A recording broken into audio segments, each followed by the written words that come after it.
Tonight, youth crime on the rise in the Spencer Gulf, prompting calls for more support programs and renewed calls for the Great Australian Bight to be granted World Heritage status. With the latest from around the region, your nightly news with Louise Hedger begins now. Hello everyone. Youth support workers across Whyalla are calling for urgent support to help young offenders following a significant increase of youth crime around the town. The member for Giles says a crime prevention program needs to be put in place urgently in order to stop the ongoing destructive behaviour against local residents and businesses.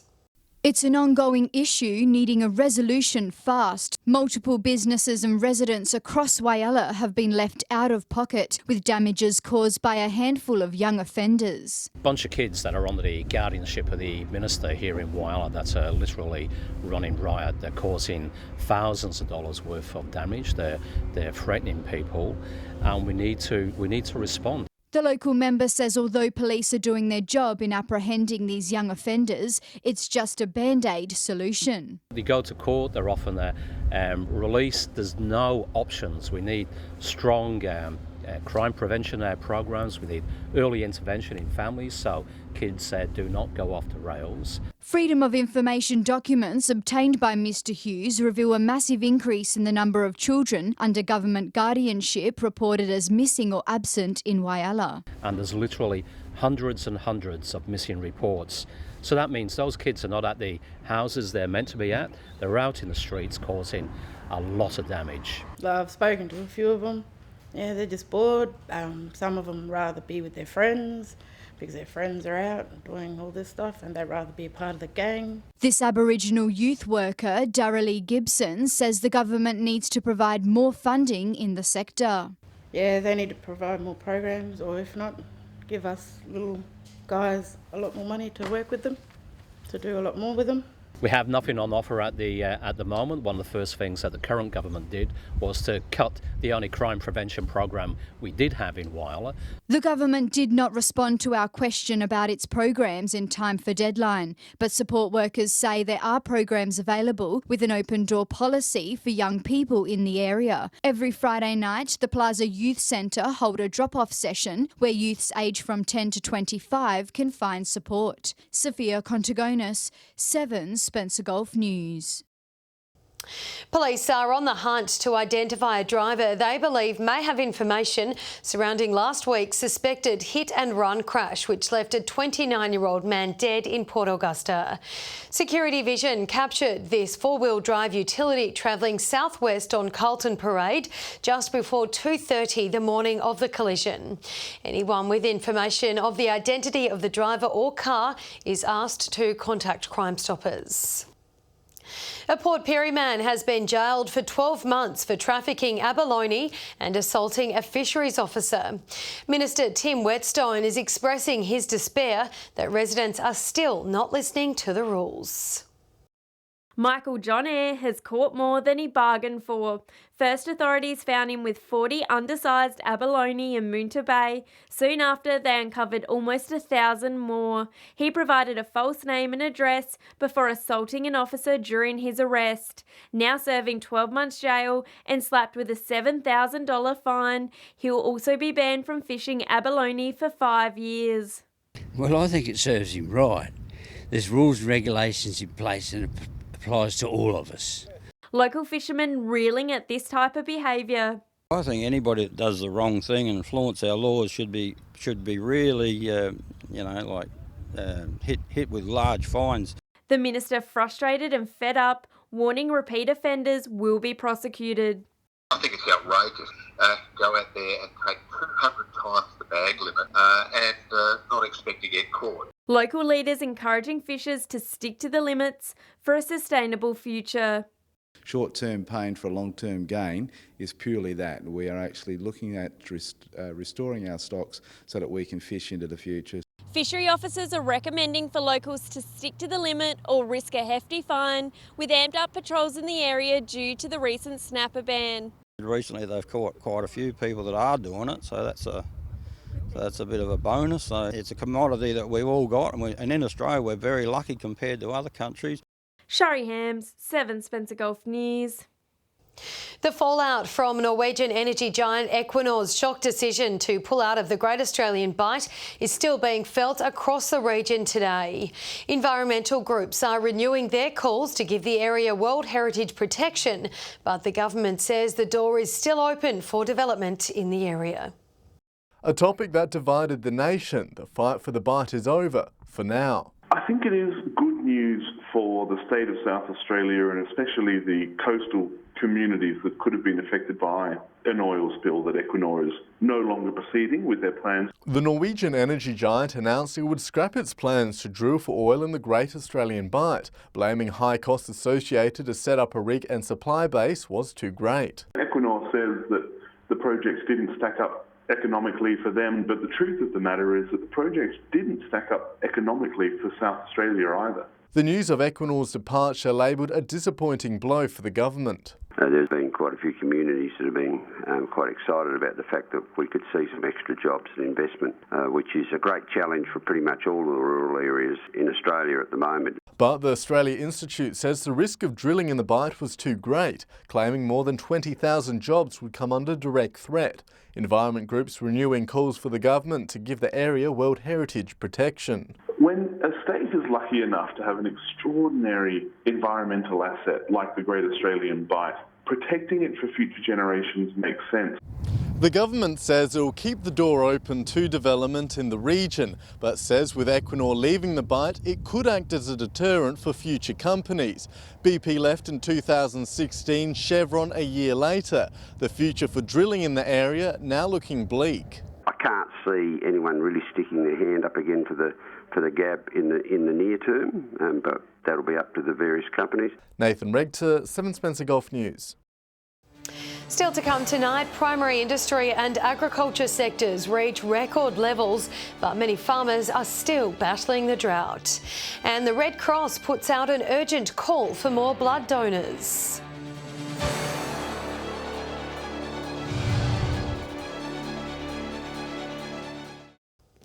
Welcome back. South Australia's agriculture sector has reached record levels of production according to the South Australian Government.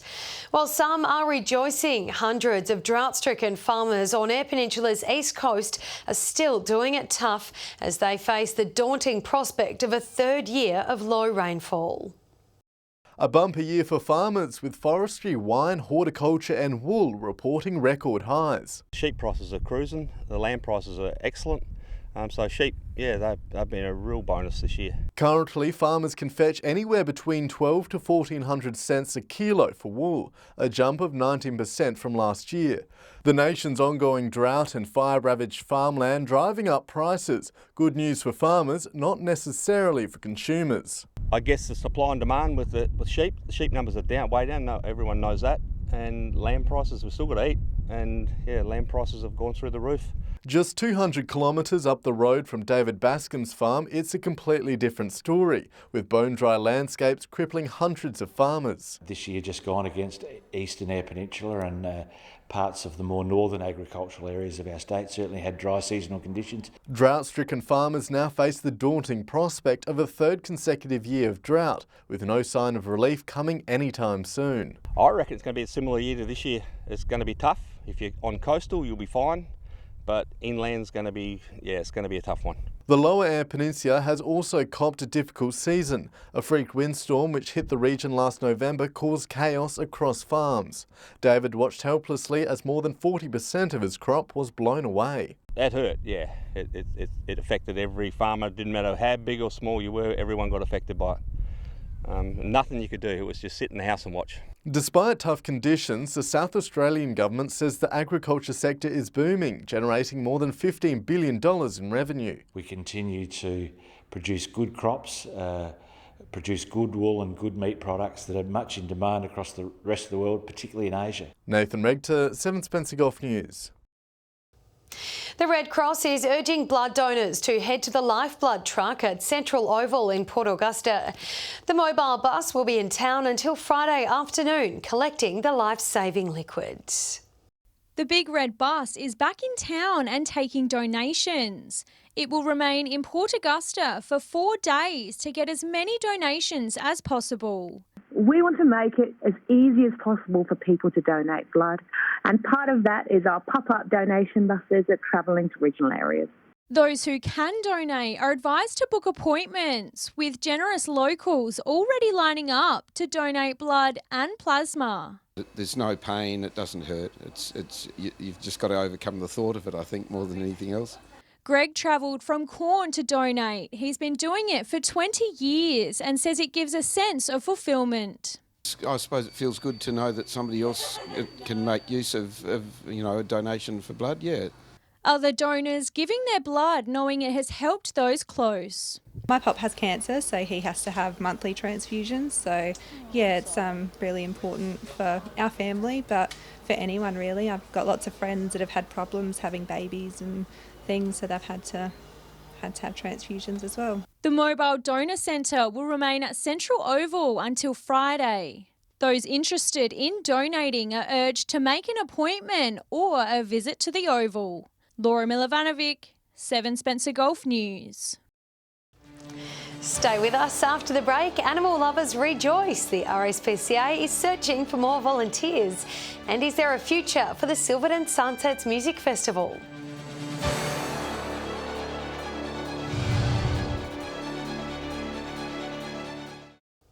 Welcome back. Whyala's RSPCA shelter is in desperate need of more volunteers, calling on the local community to give up some of their time. One volunteer has put her heart and soul into the organisation for more than 3 years, doing her part to help animals in need. An animal lover spending her day cuddling cats. Oh, I love it. I love the cats mainly. I'm a cat person, but the dogs too, they're nice, but I'm a cat person. Margaret sharing her love for animals. She's a key part of the RSPCA team. We all get together and play with the cats and tickle them, and it's great fun. It's the daily dose of the much needed attention, love and support these animals need. And nice for Margaret too. The poor cats don't understand. You just look at their little faces, but then you go and give them a cuddle. The volunteer is encouraging locals to sign up and join the team, with a serious lack of volunteers leaving the shelter in dire straits. It's very rewarding, and people say there's nothing to do in Whyala. There is. Come and volunteer, help out with the cats, the dogs. Sometimes we have bunnies. We got bunny at the moment. We really need people to help us with things like bus runs, gardening, maintenance, administration, animal care, dog walking. There's quite a variety. There's one big request though, you must be an animal lover. Absolutely. The only prerequisite that we have is being 18 or over. These playful puppies are just some of the animals up for adoption. Volunteers here say it always brings them a smile when animals they have cared for become part of someone's forever family. Seeing kids come in and, oh yeah, I want that one to take it home, that's the main highlight. If you're wanting to volunteer your time to help these gorgeous animals, then visit their website RSPCA for more information. And it comes with perks, plenty of cuddles. They're all D-sex microchip vaccinated and had flea and worm treatment, so everything's been done. Sophia Contagonis, 7 Spencer Golf News. A New York trio has dazzled fans at an event in Port Augusta, singing well-known classical jazz hits. The act entertaining the audience, covering songs from Michael Bublé to Frank Sinatra. The Lee Memorial up and about, the Shades of Bublé coming to town for one night only, playing a range of classical hits from Michael Bublé himself. We don't need to tell you he's a super talented guy, but he's just, he's done so many great songs that he's kind of like this access point that we can kind of jump off from and kind of do a show that kind of does all kinds of music. The group receiving rave reviews that their show did not disappoint. Very nice, handsome-looking guys singing beautiful songs that we all seem to know. I'm loving it. It's really good. Really enjoying the music. Here in Port Augusta, all the way from New York City.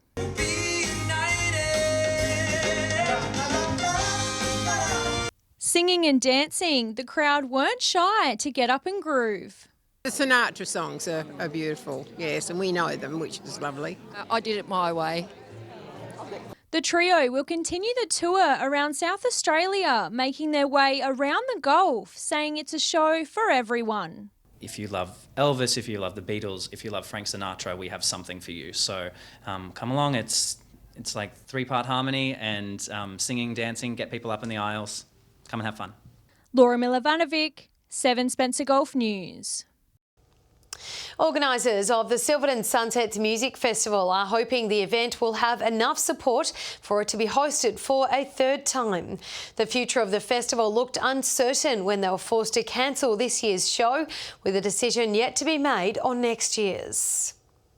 They've been some of the biggest weekends in Silverton's recent history. Fantastic concept, and it was really going to work. When it was first launched, the Silverton Sunsets Music Festival hit the ground running, a full weekend of country music. The Saturday, the big draw card, 12 hours of performances from midday to midnight, featuring acts from the likes of John Williamson,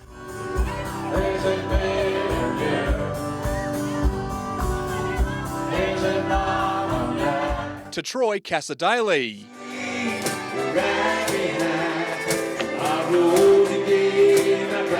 drawing in hundreds of visitors to the town. They just came from all over, Victoria, South Australia, even a couple from Queensland up further. Was bringing talented and quality musicians to the bush, which normally to get one off you were paying big dollars, but to get 12 hours of them and 12 artists, where else could you do it? Unfortunately, Peter and Patsy had to put the festival on hiatus last year, cancelling 2020's show due to funding concerns. The cost of just applying for further state funding and the slim chances of receiving any forced the decision. It was a tough decision, and it's sad that it went that way. But Peter believes the show could be revived if major sponsors can come on board, saying he'd love to see the festival return in 2021. There needs to be a lot of positives there to make sure that it is a great experience for the people that we do bring here, that we get the relevant sponsorship to make it work financially, and we could go on. The sun not setting yet on this music festival. In Silverton, Patrick Ryanke, 7 Spencer Golf News.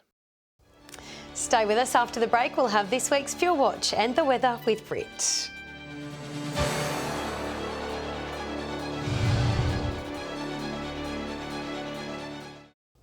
Hello again. Time now to see how things are shaping up when we head to the Bowser. Here's Patrick Reinke in Broken Hill with this week's Fuel Watch.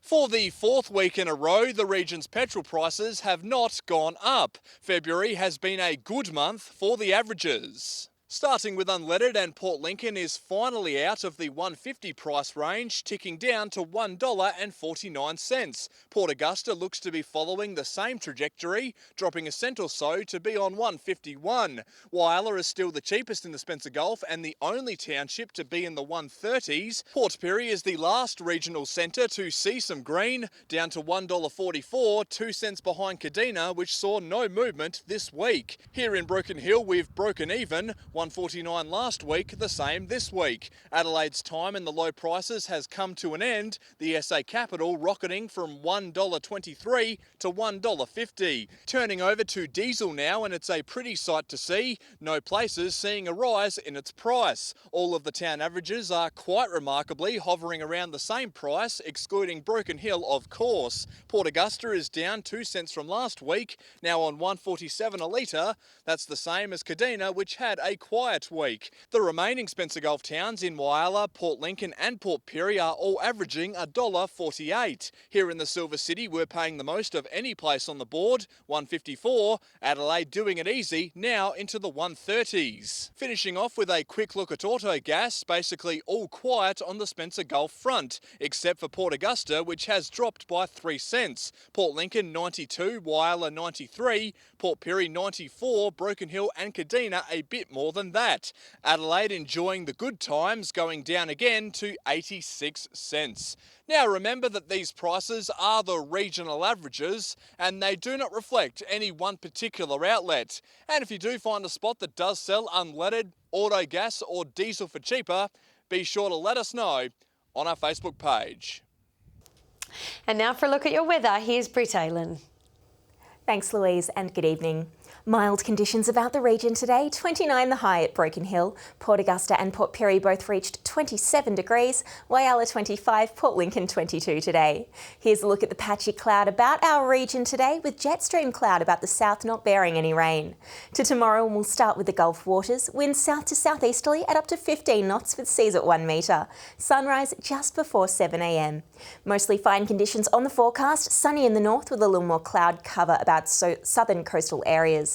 Mild temperatures, maximums in the 20s. Woodna looking warmest, an expected top of 27 degrees, Broken Hill 26, Port Pirie 25, Port Augusta, Corn and Kadina 24, Whyalla, Port Lincoln and Coffin Bay 23, Clare and Cleve 22. Now let's take a quick look at the end of the week. Partly cloudy at Port Lincoln with tops of 23 across the board Friday, Saturday and Sunday. Similar conditions at Cleve, 26 the high for both days of the weekend. Woodna looking mostly fine with a sunny 33 degrees expected on Saturday. Whyalla fine on Friday, looking sunny on Saturday, tops of 28 across the weekend. Sunny at Port Augusta both Friday and Saturday, fine and 33 on Sunday. Kadina fine and partly cloudy through the remainder of the week. Mostly fine at Port Pirie, sunny on Saturday with a top of 30 degrees on Sunday. Clare, partly cloudy through to the weekend, 28 the high on Saturday. And Broken Hill, sunny Friday and Saturday, fine and 32 on Sunday. And Louise, that's it from me. All right, thank you for that, Britt. And that's your local news this Wednesday evening. Thank you for joining us today. We'll have updates later. Until then, have a lovely evening. Good night.